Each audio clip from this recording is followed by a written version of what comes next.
Howdy, internet people. I um I did a thing. I watched Rebel Moon. That'll be the name of this video as well. I'm not feeling too creative today. I watched Rebel Moon, Zack Snyder's whatever you want to call it. It's an there's an interesting thing here where everyone's probably heard the story. Zack Snyder wanted to make a Star Wars movie, but he didn't want to do like sort of follow Disney's guidebook, so to speak. And then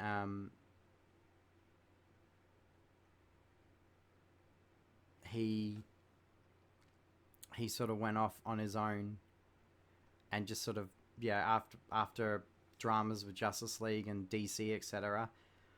Got a deal with Netflix. He made that zombie movie that no one remembers, and the whole time everyone was talking about this Rebel Moon.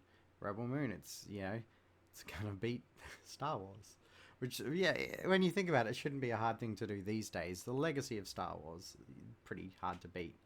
Um, but anyway, that's sort of what happened. And after delays and all the stuff, the movie came out. And it's weird because the movie had like a lawsuit about the tabletop game and all sorts of weird stuff before it even came out. Like, pretty intense in that regard. But I watched Rebel Moon, and I could sit here and just review the movie. And if you want to know, it's not great. It's not bad. It's just meh. In all honesty, like if all you want to do is know whether it's worth it or not, meh. Like if you never see this movie in your life, oh well. If you see it, oh well. Like it's not gonna have any impact. I recently watched June a few nights before I watched Rebel Moon because I actually missed that one. And aside from Jason Momoa, who just gives me the heebie-jeebies these days, like that movie was fantastic. So I'm very excited about June too. But Rebel Moon, I'm not going to sort of talk about the movie itself. It suffers from all the typical Zack Snyder problems, and I love Zack Snyder's work with DC. It's no secret. But Zack Snyder, after watching Rebel Moon, I've come to the conclusion that he is a director who needs someone watching over his shoulder to rein him in. There's a lot of ideas. There's a lot of stuff going on in this movie. And it's all like individually it's like, oh, that's cool, like in screenshots, oh, that's kind of neat, but as a whole, the movie's it suffers. The movie is not as good because of this. And the most sort of jarring thing is just like the lack of visual creativity. How do I explain this? The words, as I said, I'm a little bit low at the moment, guys. My brain's running slow today. There's no like cohesive visual design. Like it's not cohesive. So what I mean by that is, like, if you're comparing something to Star Wars, it doesn't matter whether I show you the Lego Star Wars games, the original trilogy, the 90s sort of trilogy, or the new trilogy, or Knights of the Old Republic, or like the book. It doesn't matter. Any Star Wars image I could show you, that's Star Wars. There's sort of this uniform, like, sort of vibe of Star Wars about it. And Rebel Moon is like the exact opposite. You're like, okay, that dude's just like wearing like a German Nazi uniform, but like then there's like these farm people wearing robes and stuff, but then like these guys are like it's very visually confusing. And there's a griffin. Like, is it fantasy, is it sci-fi? It doesn't blend anything well and create sort of universal rules for the world. And it's very just visually, everything kind of clashes with each other.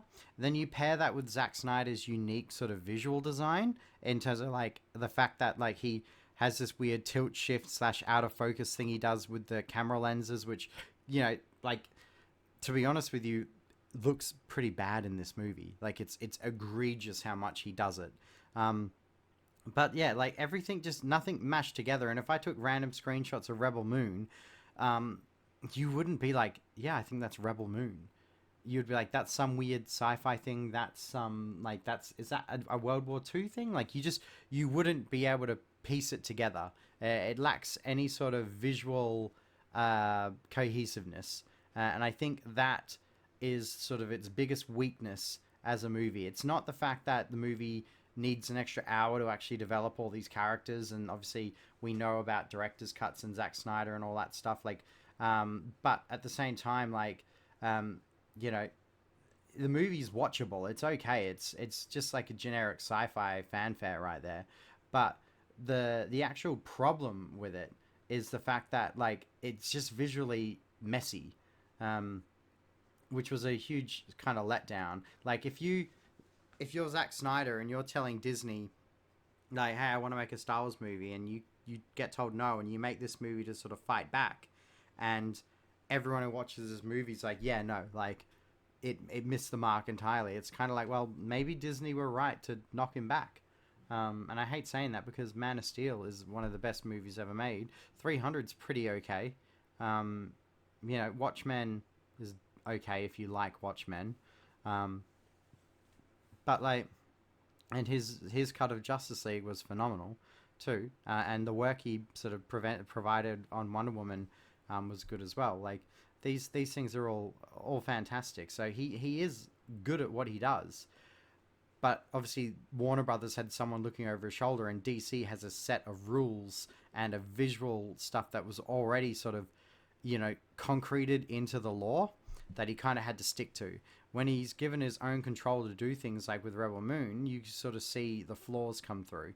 I really wish someone had sort of pulled him aside, like someone with a design sense, and actually said, hey, none of this makes sense. It all clashes visually. And then maybe it would have been a better movie for that, because otherwise it's just incredibly average, and because the characters don't get much time to develop, because they obviously had to cut it from his longer version, which is like everyone, there's two ways you can think about this. You can be like, hey, well, maybe they should have released the uncut version. But at the same time, if Netflix have said make a 2.5 hour movie, and Zack Snyder's like, oh, well, I need to make it 5 hours, that's failing to do the job that he was asked to do in that regard. If someone says, write me a story and it has to be 100 pages, and I write half the story and say, well, I need another 100 pages to finish it, I failed as a writer. My job is to make that story work within the time or length constraints that I've been given. So I don't really buy, like, that's not really a valid excuse for what we were given. Sure, I'll watch a director's cut and it'll probably be much better, and it'll be like, well, either Netflix should have just released this, or maybe Zack Snyder, they should have reined him in and worked on the edit more, and I don't know. But I'm not a Hollywood weirdo. But end result is I watched Rebel Moon. It's okay. It's not good. It's not bad. And visually, it's cluttered and confusing. And that's where a lot of work needs to be done to create a solid set of rules for the visual style of this universe. Because right now, it just has no identity. And that is a massive problem, and will be one going ahead. Because nothing just synchronizes, and there's nothing, if you want to talk branding, and I hate this sort of stuff, but the reality is there's a reason why McDonald's colors are red and yellow. There's a reason why, I don't want to talk about Australian brands because you guys will get confused. But there's a reason why, Kmart is a big red K, and these things are designed that way so that they're identifiable easily. You've seen the images that used to go around where it was just a bunch of colored rectangles, and people would be like, oh, that's Batman and that's Superman, because their colors and the branding of that character are so powerful. And that's what Rebel Moon lacks. If you were to do that, everyone's just weird shades of brown. Brown and black, and it's just it just really let the movie down visually, which is a bit of a shame.